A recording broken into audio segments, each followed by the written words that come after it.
কই মাছ ফ্রাই করার জন্য আমি এখানে 3টা কই মাছ নিয়েছি বড় সাইজের। আর কই মাছগুলোকে ভালো করে ধুয়ে আর গায়ে এভাবে অনেক করে চিড়ে চিড়ে দিয়েছি, জানি ভিতরে মশলা ঢুকে যায়।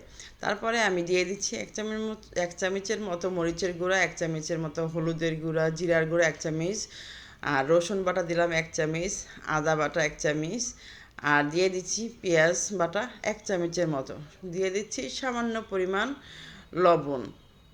এরপর দিয়ে দিলাম একটা লেবু চিপে রস দিয়ে দিচ্ছি, আর দিয়ে দিচ্ছি সরিষার তেল দিয়ে, আর একটু সয়া সস দিব 1 চামচের মতো সয়া সস দিয়ে। এবার হাত দিয়ে আমি ভালো করে মাছের গায়ে মশলাগুলি ভালো করে মেখে নিব। আর মাছের গায়ে জানি মশলাগুলি ঢুকে যায়, এই জন্য গায়ে যে চিড়ে চিড়ে দিয়েছি সেই ভিতরে ভিতরে জানি মশলাগুলি ঢুকে যায়, লবণটাও ঢুকে, এভাবে মাখতে হবে। আমি উল্টে পাল্টে ভালো করে মেখে নিয়েছি। মাখানোর পরে আমি 10 মিনিটের মতো মাখিয়ে আমি রেস্টে রেখে দিব।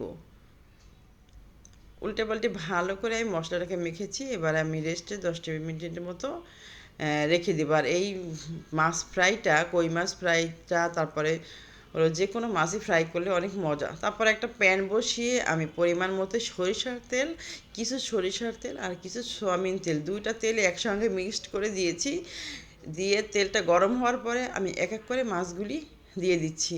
আর 2 ধরনের তেল দেওয়াতে আমার মনে হয় যে মাছটা কিন্তু অনেক সুন্দর মচমচে হয়ে যায়, এই কারণে আমি 2 প্রকার তেল দিয়েছি। এবার একটা সাইড সুন্দরভাবে হয়ে গেছে, একদম মচমচা লালচে হয়ে গেছে, আমি একটা একটা করে উল্টিয়ে দিলাম, উল্টিয়ে দিয়েছি। আর চুলার আঁচটা কিন্তু একদমই মিডিয়াম থাকবে, তাহলে কিন্তু মাছটা পুরোপুরি একদম মচমচে হয়ে যাবে।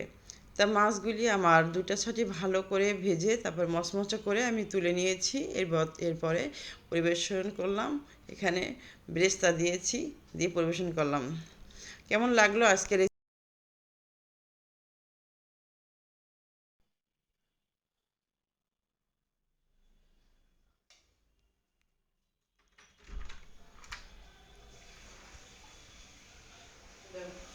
ভালো লাগলে আর তো কিছু বলতে পারলাম না।